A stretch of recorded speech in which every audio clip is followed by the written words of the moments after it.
Olá. Nos filmes anteriores, vimos como os equipamentos elétricos, as linhas de transmissão e os esquemas de proteção desempenham cada um o seu papel na operação de um sistema de potência. No funcionamento diário do sistema, o despachante controla a geração de potência comunicando-se com os operadores das usinas. Além disto, mantém o suprimento de energia aos consumidores mediante controle direto da rede de transmissão. Trataremos agora de examinar alguns dos eventos diários mais comuns, planejados e executados pelo despachante. Veremos que, em muitos casos, ele se orienta pelas instruções de operação da concessionária onde trabalha. E em tudo o que faz, é também limitado pelas restrições impostas pelo sistema e seus equipamentos. Em nossa palestra sobre restrições operacionais, dissemos que todos os equipamentos e linhas de um sistema têm suas limitações. O funcionamento de cada um deles pode estar sujeito a limites de tensão ou corrente, bem como limites mecânicos ou térmicos.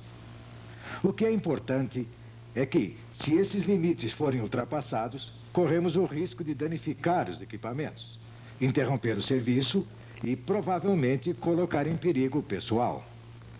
Para começar, vejamos a interação entre a sala de controle do sistema e a usina geradora. As solicitações feitas pelo despachante ao operador da usina ou da subestação geralmente têm a ver com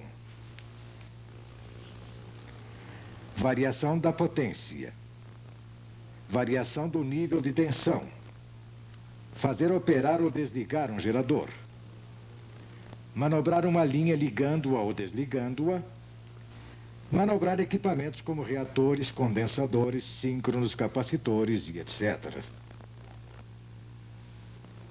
Quando se trata de alterar a produção de potência de um gerador, há uma série de limitações que devem ser levadas em conta pelo despachante. Já mencionamos o fato de que não se pode aumentar instantaneamente a carga de um gerador. Vejamos agora, em maiores detalhes, o motivo disso. Nas usinas termoelétricas, um aumento de geração requer um consumo maior de combustível. À medida que a carga aumenta, nas primeiras horas da manhã, por exemplo, o operador da usina põe em ação um maior número de injetores de óleo ou alimentadores de carvão, ajusta a operação e as taxas de combustível dos mesmos e, finalmente, coloca-os sob controle automático. É um processo que leva tempo e que, normalmente, é coordenado com a demanda de carga do sistema. Para enfrentar o aumento de carga típico nessas horas, o operador da usina mantém os alimentadores, caldeiras, geradores e equipamentos auxiliares prontos a atender a demanda esperada.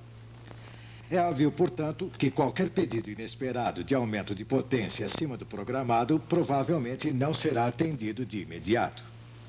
De sorte que o despachante deve notificar o operador da usina com a maior antecedência possível a respeito de qualquer variação de potência que ele venha a prever. Contudo, mesmo que houvesse um suprimento instantâneo de energia térmica, seria ainda preciso dar o tempo necessário ao aquecimento da enorme quantidade de água e aço das caldeiras, turbina, tubos, trocadores de calor e etc.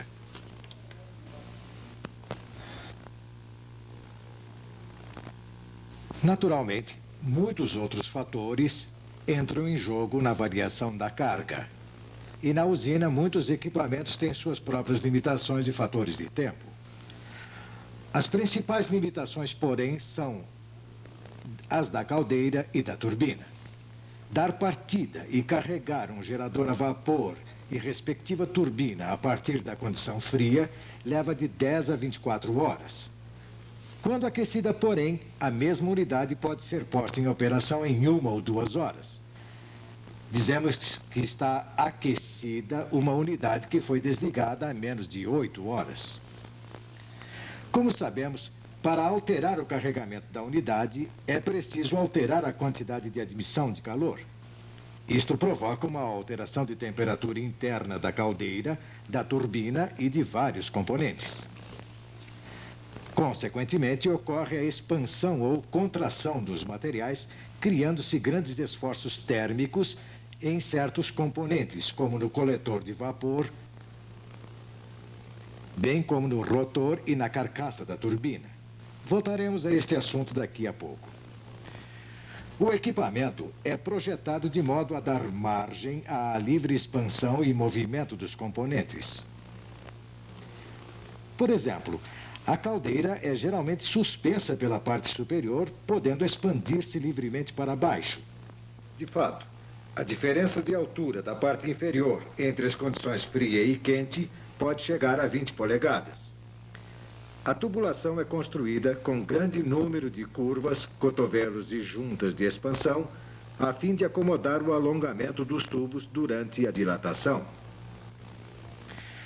Contudo, em certas partes da unidade, não é possível permitir esse tipo de movimento, pois, em consequência, teríamos tensões no material.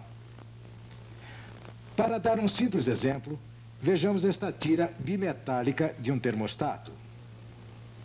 O lado superior é feito de cobre, enquanto o lado inferior é de ferro. O cobre tem um coeficiente de dilatação muito maior que o ferro e, quando a tira é aquecida, o que acontece? O cobre alonga-se mais que o ferro, provocando o curvamento da tira. Vemos que a camada externa é mais longa que a interna, e a liberdade de movimento permitiu que a expansão ocorresse.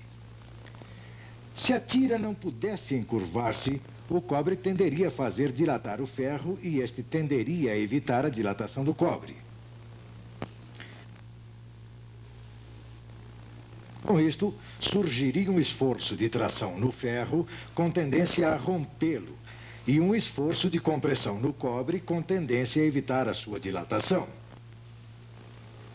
Dá-se a isto o nome de esforço térmico, uma vez que resulta do aquecimento.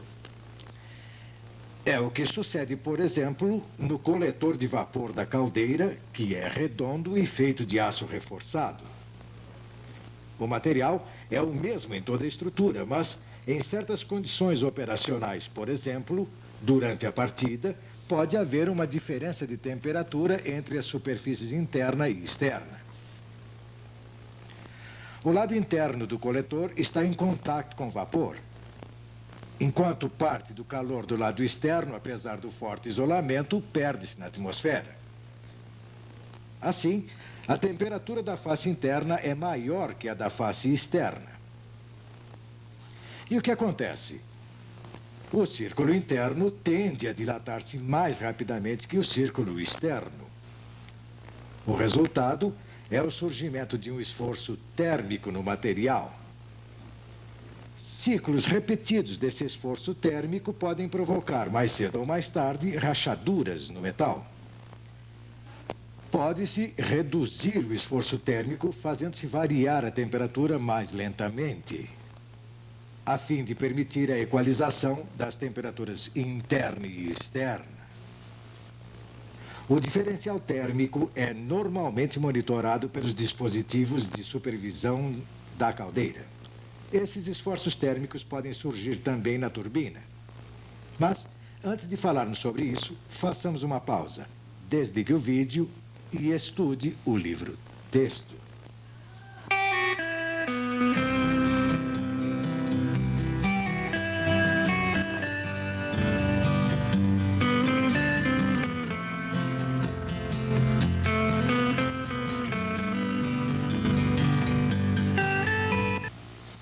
Na caldeira, o problema de esforço térmico geralmente ocorre quando estamos aumentando a pressão, digamos, durante a partida ou quando se retorna de uma condição de carga leve.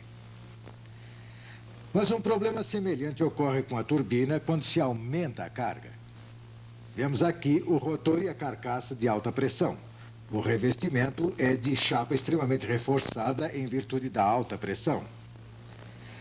Temos aqui o diagrama simplificado de uma turbina. Quando se aumenta a carga da turbina, digamos de 50% para 100%, pode-se esperar um aumento de temperatura de 100 graus Fahrenheit neste ponto. Quando ocorre esta mudança de temperatura, a superfície interna da carcaça da válvula responde mais rapidamente que a superfície externa. Portanto, se a taxa de aumento de carga não for cuidadosamente controlada e mantida dentro dos limites estabelecidos, pode ocorrer um esforço térmico excessivo no material. Convém lembrar que este já está submetido a esforço devido à pressão do vapor dentro da turbina. Os dispositivos de supervisão da turbina geralmente monitoram a temperatura da carcaça em certos locais críticos.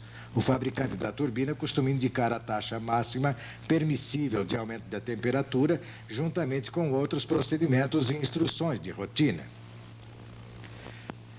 Podemos também esperar problemas semelhantes de diferencial térmico no próprio rotor da turbina, caso aumentemos a carga rápido demais. Criar-se-á um diferencial térmico entre o núcleo interno e a superfície externa do rotor. Se esse diferencial térmico for grande demais, o esforço térmico resultante, acrescido do esforço normal de operação, terminará provocando rachaduras na superfície do rotor, reduzindo a vida útil do mesmo. Outro item que é continuamente monitorado pelos dispositivos de supervisão da turbina é a expansão diferencial longitudinal.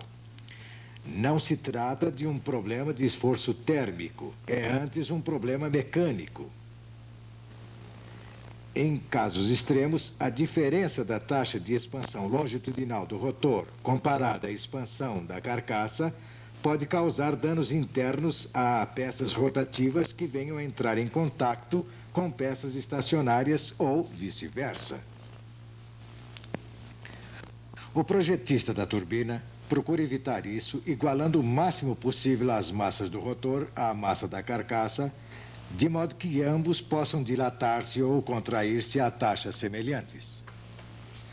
Em vista dessas considerações, poderia parecer que a solução óbvia para todos os problemas decorrentes de temperatura é sempre carregar a turbina lentamente e a uma taxa constante, mas este nem sempre é o caso. Tomemos, por exemplo, a situação na qual um gerador a vapor é desligado durante a noite após operar a 100% de carga. Suponhamos que isso tenha sido feito com rapidez proposital, a fim de deixar a máquina aquecida. Durante a noite, a turbina desligada irá esfriar. No caso da máquina em questão, esta curva de refrigeração mostra que a temperatura interna cairá de 850 para 750 graus Fahrenheit. Assim, quando vamos dar partida à turbina pela manhã, verificamos que ela ainda está aquecida. E isto pode parecer uma vantagem, e certamente o é, se seguirmos o procedimento correto.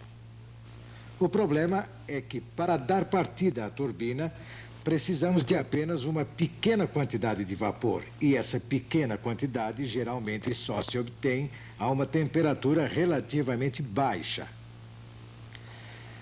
As taxas de fluxo de partida, uma caldeira comum pode não ser capaz de fornecer vapor a uma temperatura superior a 600 graus Fahrenheit. Consequentemente, ao se dar nova partida, a turbina quente é arrefecida. E isto é mau por dois motivos. Em primeiro lugar, é o começo de um problema de esforço na direção oposta, ou seja, devido à refrigeração.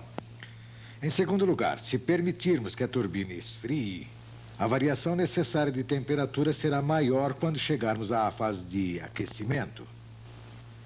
Isso provoca um atraso durante o carregamento. É preferível levar a unidade rapidamente à velocidade de operação, sincronizá-la e carregar a turbina quente antes que ela tenha tempo de esfriar. Nesse caso, o despachante terá de aceitar um carregamento inicial rápido, talvez de até 40%. Certos geradores são projetados para contornar esse problema de partida a quente mediante a instalação de um sistema de intercepção.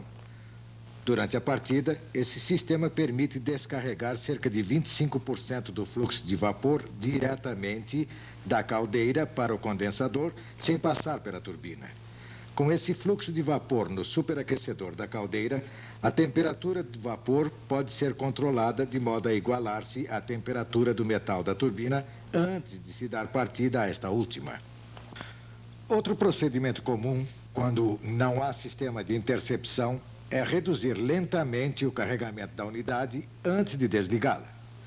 O resultado é que a turbina esfria o suficiente para as condições de uma nova partida. E que conclusão tiramos disso?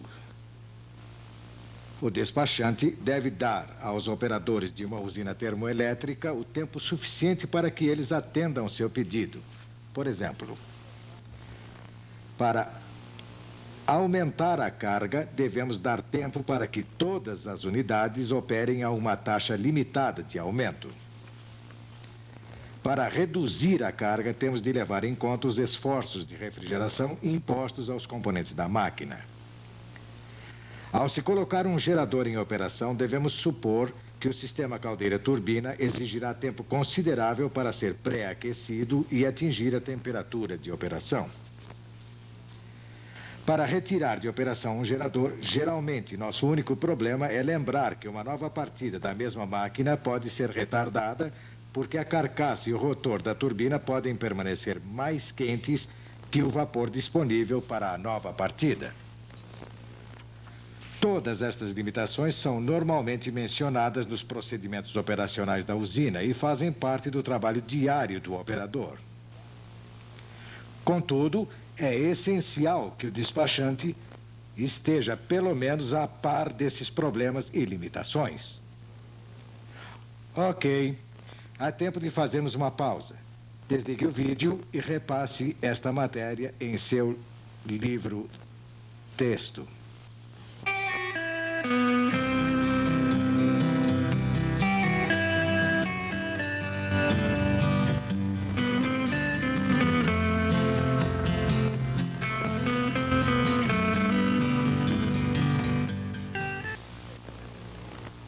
Na primeira parte deste filme, vimos alguns problemas operacionais das usinas, mas no sistema de transmissão encontramos outras situações que são potencialmente perigosas. Quase sempre, estas têm a ver com operações de manobra, geralmente sob o controle direto do despachante. Antes de examinarmos essas situações, relembremos algumas das características das linhas de transmissão. Já vimos que é possível representar uma linha de transmissão aérea por um diagrama de seções π, compreendendo indutância em série e capacitância em paralelo. Quando uma linha de transmissão está aberta em um dos terminais, o efeito sobre o sistema é exatamente o mesmo da conexão de um capacitor paralelo. O reativo suprido pela capacitância da linha faz com que a tensão do sistema aumente, como mostra esta curva, que nos dá o aumento da tensão em função do comprimento da linha para interligações não compensadas. Convém lembrar que essa sobretensão resultante do efeito ferrante é uma condição de regime permanente. Isto significa que a sobretensão permanecerá na linha até que se tome alguma providência, como fechar o disjuntor aberto ou ligar a linha, um reator paralelo. De fato, em linhas aéreas longas, costuma-se manter reatores ligados em paralelo à linha em cada terminal, a fim de absorver o reativo gerado pela capacitância da linha. Isto mantém a tensão suficientemente baixa no disjuntor aberto para evitar dano aos equipamentos. Contudo, igualmente importantes são as sobretensões transitórias que ocorrem imediatamente após a manobra da linha. Vejamos essas sobretensões. Temos aqui uma linha de transmissão a ser energizada a fim de interligar as duas barras, A e B do sistema. Antes de fecharmos a linha, colocando-a em serviço, sua tensão é 0. Suponhamos que a tensão na barra A seja 1 por unidade, ou 1 PU. Quando fechamos o disjuntor de a tensão da linha aumenta instantaneamente para 1 PU. Mas esse pulo de tensão ocorre aqui, no disjuntor da barra A. Imediatamente após o fechamento, a tensão no terminal remoto da linha continua sendo 0. Isto porque o desenvolvimento da corrente na indutância da linha e da tensão na capacitância da linha leva algum tempo. O que acontece é que a tensão de 1 PU percorre a linha à medida de uma onda que viajasse à velocidade da luz. Ao chegar ao disjuntor aberto, no terminal remoto da linha, a onda dobra de magnitude e é refletida de volta, como uma onda que bate em um rochedo.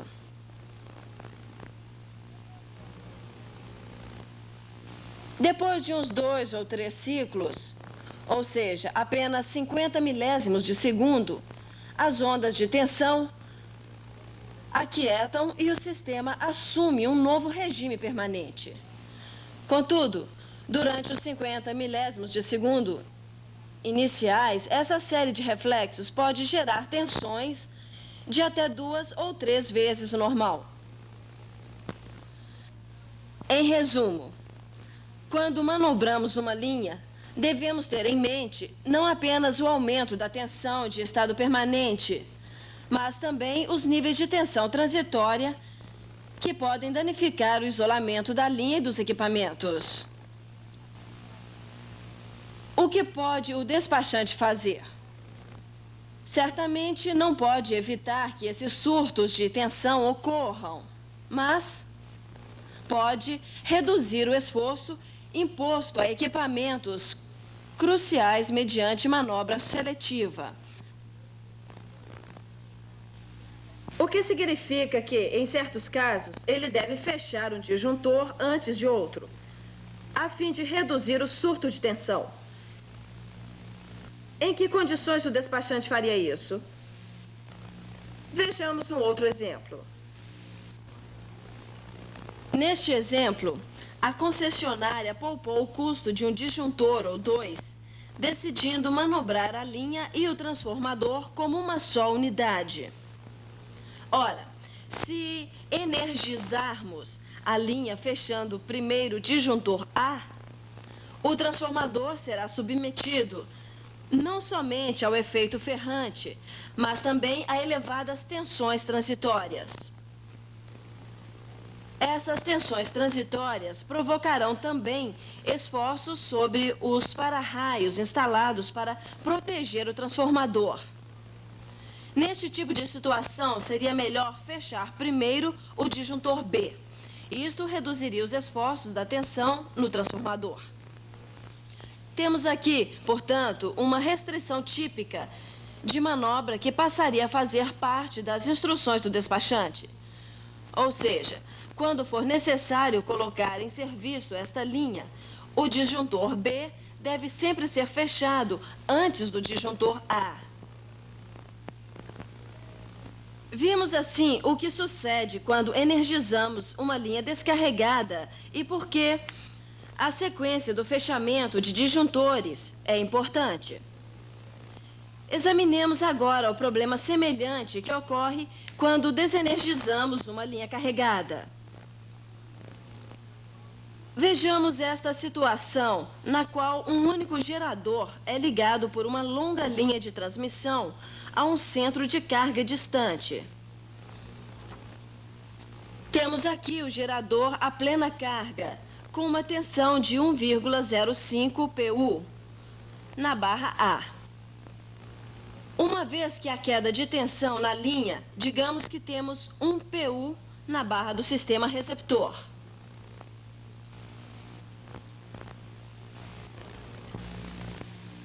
O que acontecerá se abrirmos o disjuntor do terminal de carga e, consequentemente, tivermos uma queda repentina de carga no gerador? Esta operação é o que normalmente se chama de rejeição de carga e pode pôr em risco os para-raios, os disjuntores da barra do gerador e, especialmente, o gerador. Vejamos por quê. Primeiro, a tensão desenvolvida internamente no gerador antes da rejeição de carga será maior que a tensão da barra A. Isto porque a corrente de carga produz uma queda de tensão na reatância do gerador. Além do mais, há uma queda adicional de tensão no transformador elevador. Suponhamos que a tensão interna do gerador, em nosso exemplo, seja 1,15 PU, o que mantém a tensão da barra A em 1,05 PU. Quando a carga é desligada do sistema, a corrente de carga cai para zero, de modo que, essencialmente, não há queda de tensão na reatância do gerador, nem na reatância do transformador. Consequentemente, a tensão da barra A aumenta para o mesmo valor da tensão interna do gerador. Em nosso caso, 1,15 PU. Além disso, temos uma longa linha com o terminal aberto, de modo que o efeito ferrante faz com que a tensão no terminal aberto suba ainda mais. Tudo isto é prejudicial ao disjuntor aberto e a outros equipamentos no terminal aberto. Mas um problema ainda mais sério pode ocorrer no gerador. Convém lembrar que a linha possui capacitância em paralelo. Por ter sido reduzida, a carga já não é capaz de absorver o reativo gerado pela capacitância da linha. Assim, o gerador tem de absorver esse reativo. O gerador agirá como se houvesse uma grande carga capacitiva em seus terminais. E essa corrente de carga capacitiva irá circular no estator da máquina. O perigo é que a corrente capacitiva contribua para reforçar a corrente excitatriz de campo, aumentando assim a tensão produzida pelo gerador. O regulador de tensão compensará esse aumento, reduzindo a excitação. Mas podemos chegar a um ponto em que o regulador de tensão do gerador não é capaz de anular o efeito da corrente capacitiva de carga, perdendo o controle sobre a tensão. É o que se chama de autoexcitação, um fenômeno que pode expor todo o sistema a perigosos níveis de tensão. As instruções do despachante proibiriam, então, que se abrisse primeiro o disjuntor em carga.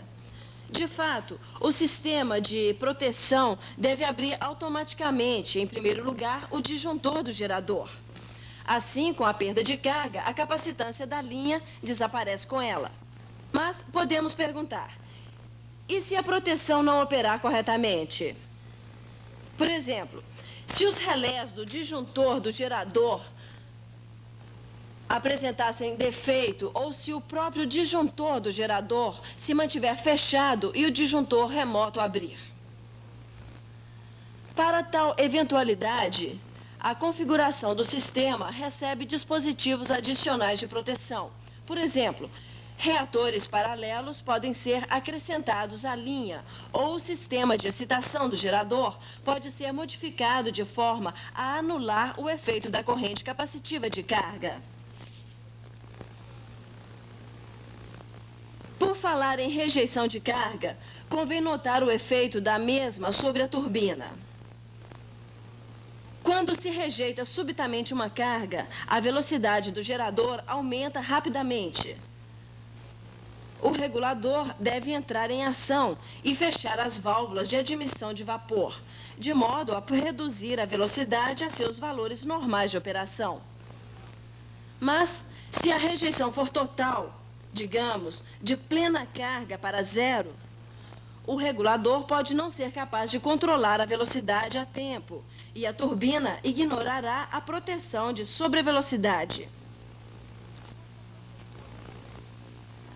Essa proteção é normalmente ajustada para operar com uma sobrevelocidade de 10%, no caso de unidades térmicas, ou seja, um pouco menos de 4.000 RPM para uma máquina de 3.600 RPM.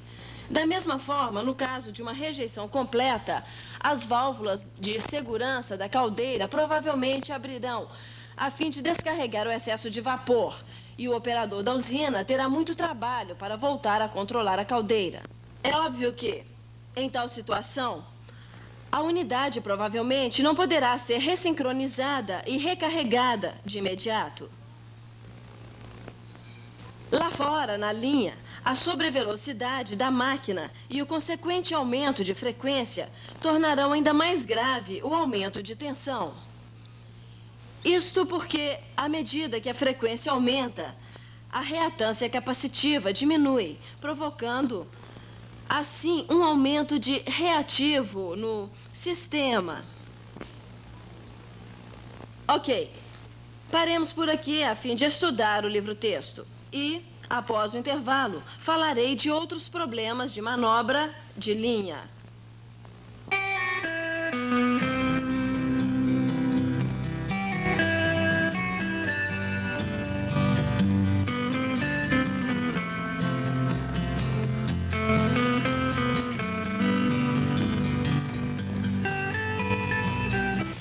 Olá!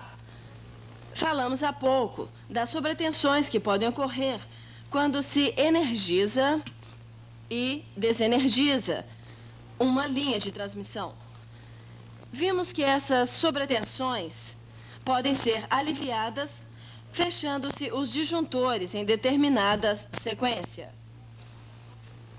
Vejamos agora a manobra de duas ou mais linhas em série. Neste caso, os esforços da tensão podem ser ainda maiores do que quando se manobra uma única linha. Isto se deve ao fato de que o aumento do efeito ferrante em uma das linhas pode agravar o aumento na linha adjacente. Vejamos um exemplo. Temos aqui nosso sistema de transmissão com duas linhas em série, A e B. Ligando o sistema oeste ao leste, suponhamos que os dois sistemas estejam separados e que desejamos energizar ambas as linhas, de modo a ligar o oeste ao leste. Isto pode ser feito em diversas sequências de fechamento de disjuntores. A primeira sequência é fechar o disjuntor 1 para energizar a linha A. Em seguida, fechar o disjuntor 2 para ligar essa linha à barra da subestação intermediária.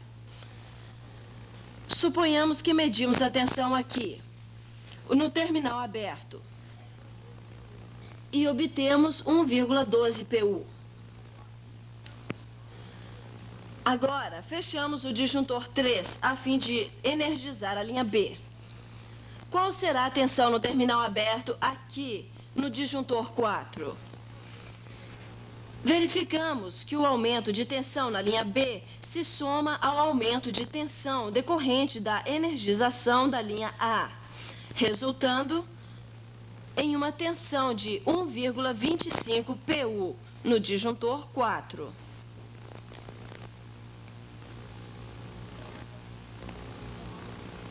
Trata-se de uma tensão alta demais para os equipamentos desse terminal do sistema leste. Portanto, essa sequência de manobra não é aceitável. Experimentemos outra sequência. Fechamos primeiro o disjuntor 4 e depois o disjuntor 3, a fim de energizar a linha B e ligá-la à barra de subestação intermediária. Verificamos agora que a tensão na barra intermediária é de 1,1 pu. Em seguida, energizamos a linha A, fechando o disjuntor 2, e encontramos uma tensão de 1,21 pu no terminal aberto. Aqui no disjuntor 1. Trata-se de uma sequência um pouco melhor que a primeira, mas não muito. Esta sequência de fechamento provavelmente resulta em uma tensão um pouco mais baixa, porque o sistema leste é mais forte que o sistema oeste. Isto significa que a impedância do sistema leste é tal que o aumento do efeito ferrante não é tão grande. Uma terceira possibilidade seria fechar primeiro os disjuntores 2 e 3. Neste caso, para energizar as linhas, teríamos que fechar o disjuntor 1 ou 4.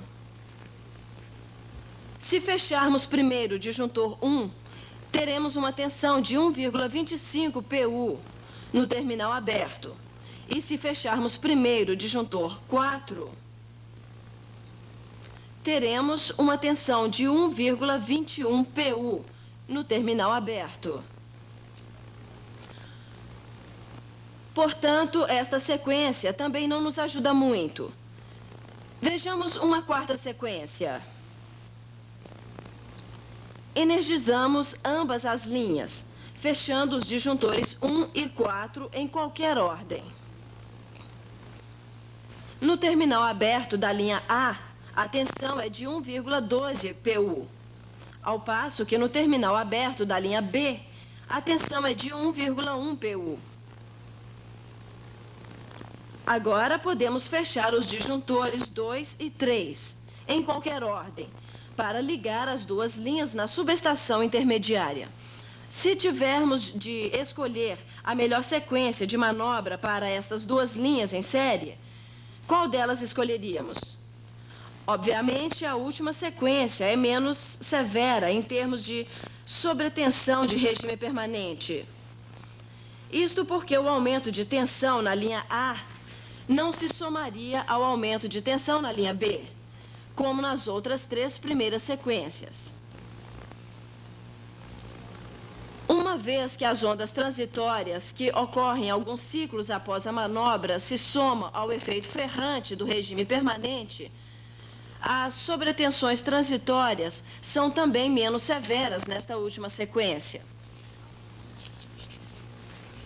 Ao retirar de serviço as linhas A e B, provavelmente seria melhor abrir primeiro os disjuntores 2 e 3. Nesta sequência, nenhum dos dois sistemas teria de absorver o reativo gerado por ambas as linhas em série.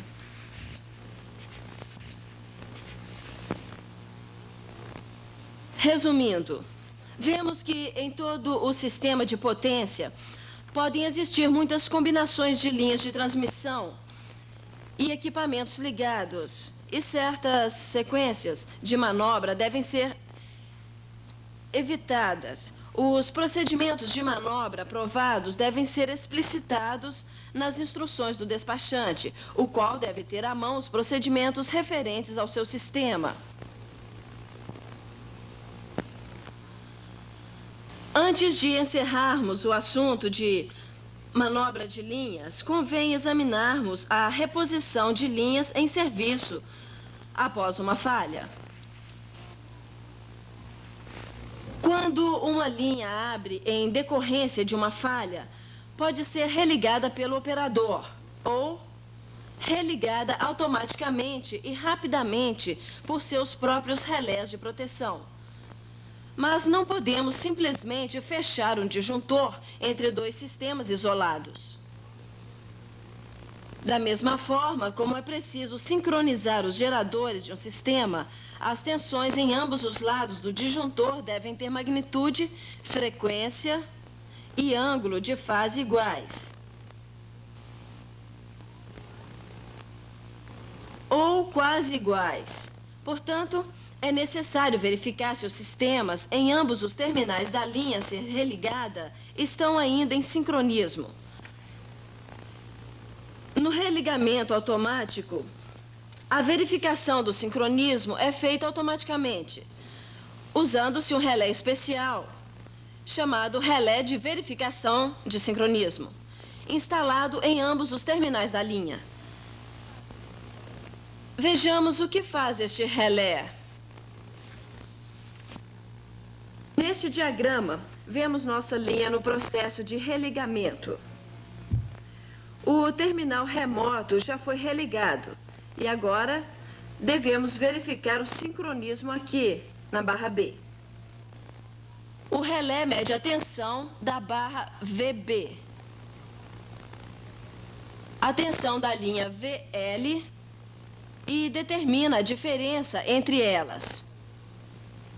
A tensão pode ser representada por vetores, como vemos aqui.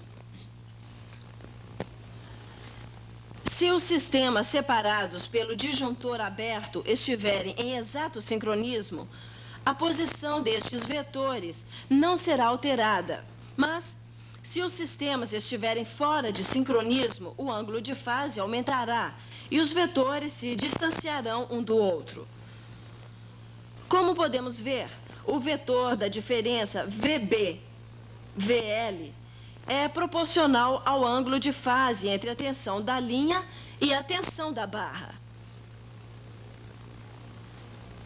Primeiro, o relé verificará essa diferença, a fim de medir o ângulo de fase.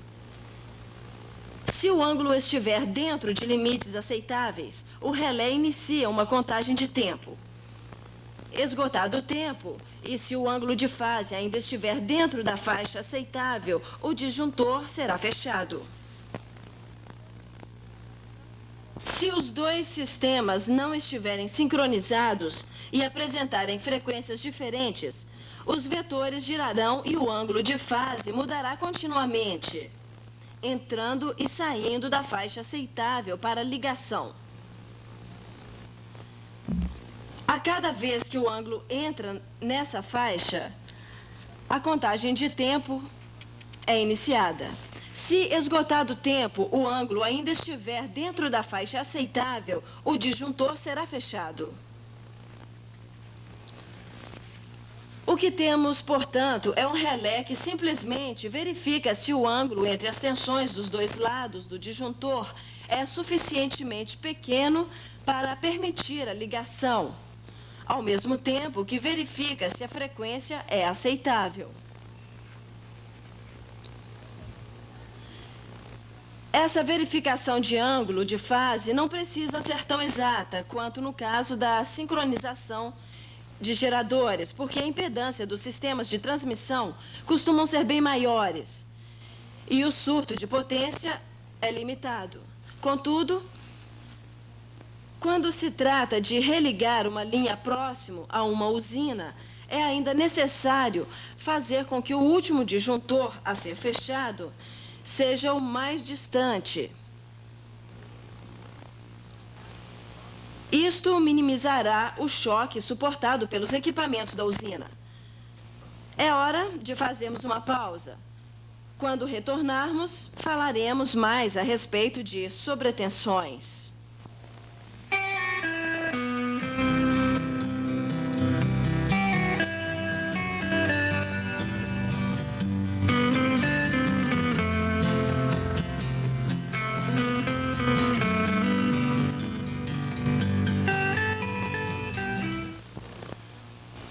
Até aqui, mencionamos métodos de energizar um sistema de transmissão.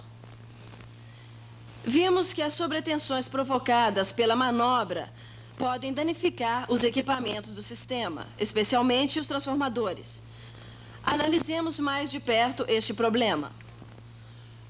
Como já dissemos, pode-se aplicar a um transformador diferentes limites de sobretensão. As normas dizem que, para um transformador que funciona a plena carga, o lado secundário ou de carga pode operar a uma tensão máxima e contínua de somente 5% acima do valor nominal.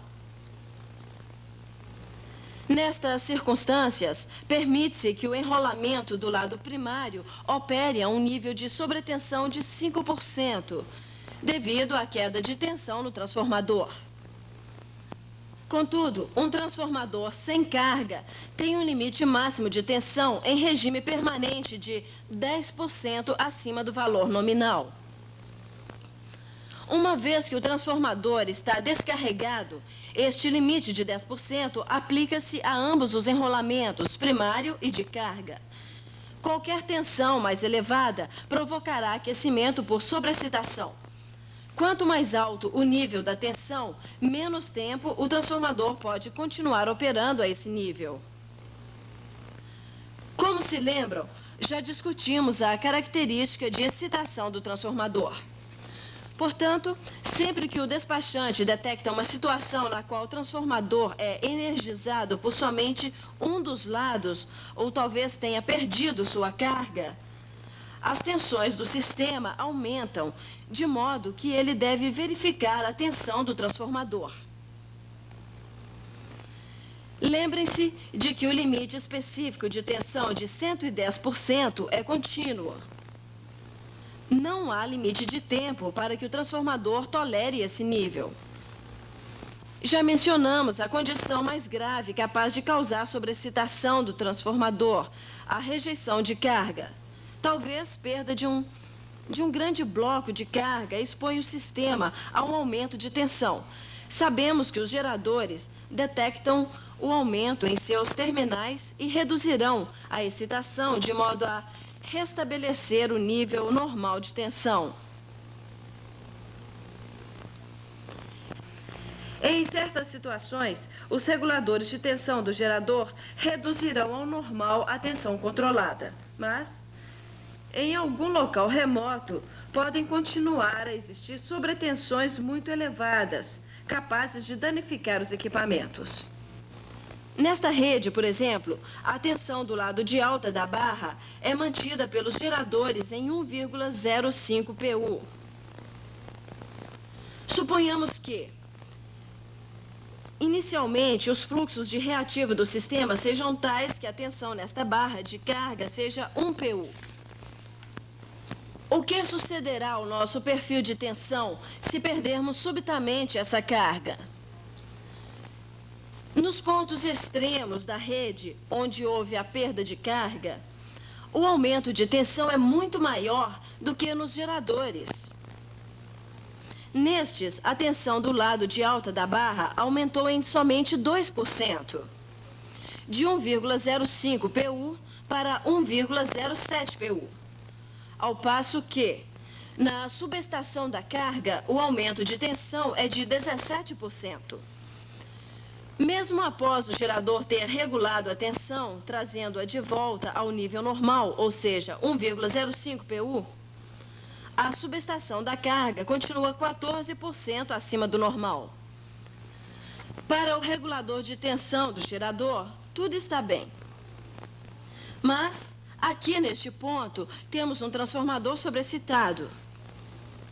De acordo com a nossa curva de excitação, uma sobretensão de 114% neste transformador só pode ser tolerada durante 10 minutos. Assim, uma sobretensão pode causar danos ao transformador em virtude de sobreaquecimento. Vejamos agora um tipo mais grave de sobretensão de manobra que pode chegar a destruir o isolamento. Em sistemas de potência, temos dois tipos básicos de isolamento: o de autorrestauração e o desprovido de autorrestauração. O que queremos dizer com isto? Examinemos primeiro o exemplo dos transformadores e reatores em paralelo. Esses equipamentos possuem enrolamentos isolados, imersos em um tanque de óleo. Quando rompido por uma sobretensão severa, o isolamento a óleo ou o isolamento do enrolamento é destruído. O reator ou o transformador provavelmente exigirão um reparo dispendioso. Este é o tipo de isolamento sem autorrestauração. O isolamento externo dos equipamentos é bem diferente. Na fixação de uma barra de subestação e no ponto de saída de condutores, de transformadores e reatores, o cabo energizado é isolado dos suportes de metal por isoladores de porcelana. Dada a grande resistência dielétrica da porcelana, uma alta sobretensão geralmente provoca a ruptura da camada de ar circundante e produz uma descarga disruptiva. Quando essa descarga ou falha é eliminada por uma operação de manobra, a camada de ar é restaurada, sem que o isolador sofra qualquer dano. Trata-se do tipo de isolamento com autorrestauração. E, como os transformadores e outros equipamentos são protegidos contra danos de isolamento provocados por sobretensões, a solução é ligar um para-raios de uma das fases para a terra, próximo ao equipamento que se quer proteger. Assim, qualquer sobretensão acima de certo nível será descarregada através do para-raios e não através do transformador. Diante disso, poder-se-ia concluir que as sobretensões não causam danos aos para-raios. A realidade não é bem esta. De fato, uma operação severa de manobra que provoque sobretensões transitórias muito elevadas ou um surto provocado por descarga atmosférica podem destruir e destroem os para-raios no sistema radial que vemos aqui. Se este disjuntor abrir, teremos uma sobretensão de manobra, além de uma condição de rejeição de carga, que pode levar o para-raio a disparar e absorver o excesso de energia do sistema. Se a tensão for alta demais e permanecer durante muito tempo, o para-raios será destruído. Os para-raios são projetados de modo a minimizar o risco de danos.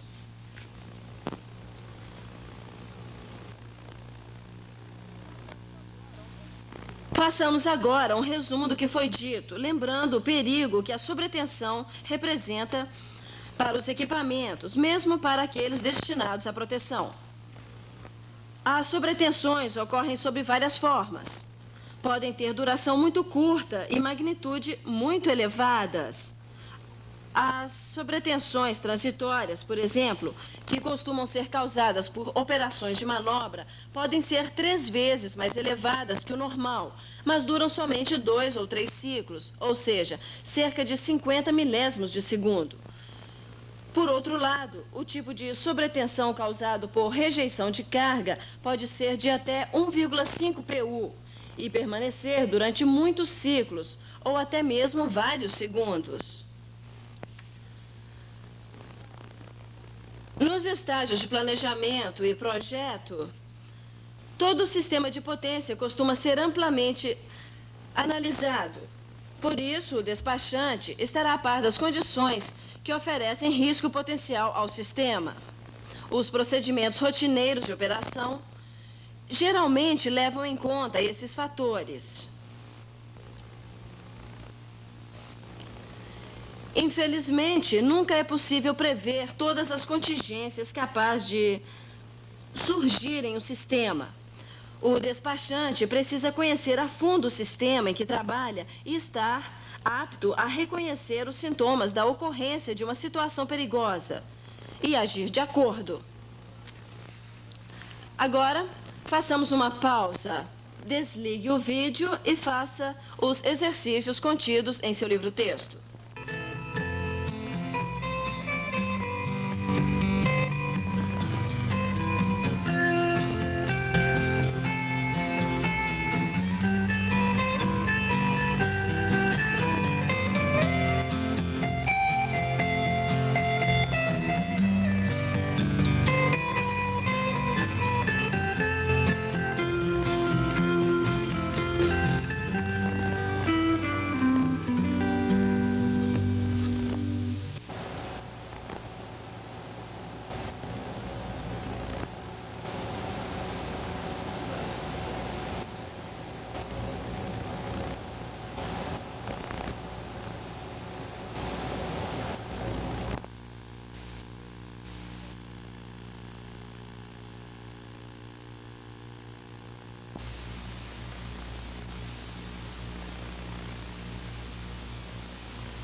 Todos os eventos que analisamos até agora têm um aspecto em comum.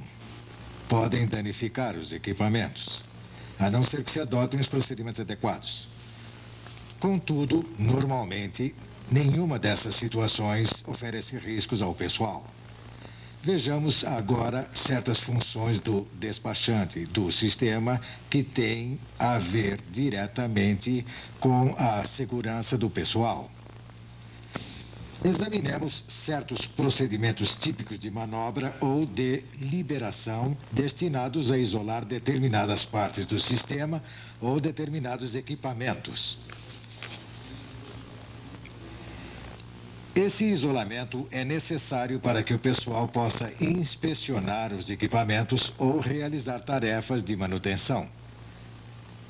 Para que as turmas de manutenção possam trabalhar, o equipamento deve ser desenergizado, isolado e aterrado. Terminado o trabalho, o procedimento é invertido a fim de repor o equipamento em operação. À parte o trabalho executado no próprio equipamento, toda a sequência de liberação envolve uma série de operações de manobra controladas pelo despachante. Antes de estudarmos em maior detalhe esse procedimento de manobra, vejamos os tipos de equipamento que o operador dispõe para executar as operações de manobra. Vimos que existem basicamente dois tipos de dispositivos de manobra. Disjuntor. O disjuntor destina-se a interromper a corrente, criando um espaçamento entre os terminais do circuito. Dadas as dificuldades de extinguir o arco e isolar contra as altas tensões que surgem no disjuntor, os contatos do mesmo costumam ser encerrados na câmara que contém o meio isolante. Esse meio isolante pode ser ar, óleo ou outro material, como o hexafluoreto de enxofre SF6.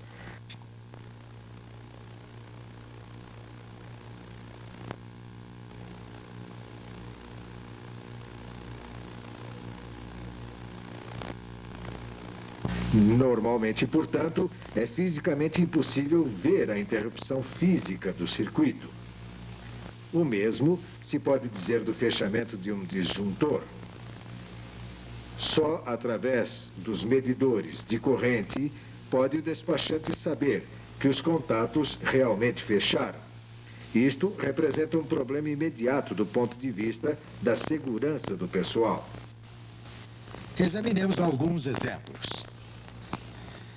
Primeiro, a energização de uma linha de transmissão. O primeiro disjuntor a fechar terá muito pouca corrente, enquanto o disjuntor do outro terminal da linha ainda estiver aberto, porque a única corrente a circular é a de carga da linha. Nesta situação, se um dos polos do disjuntor não fechar, será muito difícil detectar esse fato. Segundo, a retirada de uma linha de serviço mediante a abertura dos disjuntores de ambos os terminais. Se um dos polos de um dos disjuntores não abrir, esse fato também será difícil de detectar, caso a corrente da linha seja baixa demais para ser registrada pelos medidores da subestação. A conclusão é que, embora as luzes indiquem ao despachante que determinada manobra foi completada, o oposto pode ser verdadeiro. Qual é, então, a maneira segura de verificar que um circuito está aberto? A resposta é dada pela chave seccionadora. Por serem claramente visíveis, os contatos desta chave nos dão uma indicação positiva. Normalmente, há uma chave em cada lado de cada disjuntor. E a finalidade não é interromper a corrente. Uma interrupção claramente identificável pode ser feita no circuito se, primeiro, interrompermos a corrente com o disjuntor e, em seguida, isolarmos o disjuntor abrindo as duas chaves, uma a cada lado do mesmo. Essa interrupção visível que protege as vidas dos encarregados de manutenção e inspeção que precisam entrar em contato direto com os equipamentos. Temos, portanto, os meios pelos quais os equipamentos e linhas podem ser desenergizados e isolados. Vejamos como se passa um dia de manutenção em uma linha de transmissão e quais os procedimentos necessários. Suponhamos que desejamos enviar uma turma para um local onde há necessidade de substituir uma cadeia de isoladores. As turmas de campo manterão contato satisfatório de rádio com o despachante durante toda a operação de manutenção. Por sinal, é bom frisar: contato de rádio satisfatório. Qualquer dúvida sobre o que foi comunicado quando a recepção de rádio não é boa deve ser esclarecida por telefone. Há vidas humanas em jogo. O despachante já terá planejado os procedimentos necessários para desviar para uma linha alternativa a potência normalmente transportada pela linha a ser reparada. Assim, o despachante preparará de início as sequências de manobra a serem seguidas. E deve verificar todos os circuitos possíveis que levem à área de trabalho, a fim de evitar a possibilidade de energização ou realimentação inadvertida. O que queremos dizer com realimentação? Vejamos um exemplo. Digamos que desejamos isolar a barra A para a limpeza dos condutores e para trocar isoladores. O despachante planeja cuidadosamente abrir os disjuntores A, B e C a fim de eliminar qualquer fonte de alimentação da barra. O disjuntor D também está aberto porque o gerador diesel de reserva está fora de serviço. A barra A estará, portanto, desenergizada e aparentemente disponível para manutenção. Mas suponhamos uma situação de emergência que exija a entrada em serviço do gerador de reserva. Ou, o que é mais provável ainda, que o gerador entre automaticamente em operação, digamos, reagindo a uma queda de tensão na barra D. Neste caso, antes mesmo que o gerador diesel atinja a sua velocidade e seja sincronizado com a barra D, aplicará tensão na barra A através do transformador auxiliar X. Assim, a barra A pode ser inadvertidamente energizada enquanto o pessoal de manutenção está ainda em contato com os condutores. Ao isolar equipamentos, o despachante deve ter certeza de eliminar toda e qualquer fonte de alimentação. Portanto, cientes da possibilidade de retroação, digamos que o despachante tenha checado todas as vias de energia, garantindo assim a desenergização do local para manutenção. Suponhamos agora que o nosso sistema local tenha esta configuração. É neste local que a turma de manutenção irá substituir o isolador da linha. O despachante dá as ordens de manobra ao chefe da turma, o qual as repete para confirmá-las. Em nosso sistema, as subestações distam, digamos, 50 milhas uma da outra, de modo que serão necessárias 2 turmas de manobra, uma em cada subestação. As ordens para ambas são as mesmas: abrir os disjuntores aqui e aqui, e informar ao despachante quando a operação for completada. Tendo verificado as indicações de que a linha está aberta, o despachante manda o chefe de turma isolar a linha. Isto é feito abrindo-se as seccionadoras, mantendo-as abertas e, em seguida, desarmando-se os controles remoto e local. Depois, todos os controles e chaves recebem uma marcação que permanece neles até a realização do procedimento inverso. Essas marcações são uma indicação positiva para outros funcionários de que o sistema está isolado e de que há pessoal trabalhando na linha. Terminado este procedimento, o despachante é notificado e, por sua vez, notifica a sala de controle do sistema. Agora, após receber confirmação por escrito da permissão de trabalhar, a turma pode ir para o local, aplicar aterramento e começar a tarefa. Vimos que o processo é basicamente simples, mas os procedimentos devem ser rigidamente observados. Muitos acidentes fatais têm ocorrido devido à desobediência a estas regras básicas. Muito bem. Agora o trabalho de manutenção foi executado. A turma retira o aterramento e deixa o local de trabalho e confirma que a linha pode voltar a operar. O original da permissão de trabalho deve ser devolvido para confirmar que todo o pessoal deixou o local e os aterramentos foram retirados. Este último ponto é importante. O despachante não deseja energizar a linha enquanto este curto trifásico não for removido. Agora, basta que o chefe da turma e o despachante invertam suas sequências de manobra e o nosso sistema estará de volta ao normal. Não é preciso mais nada.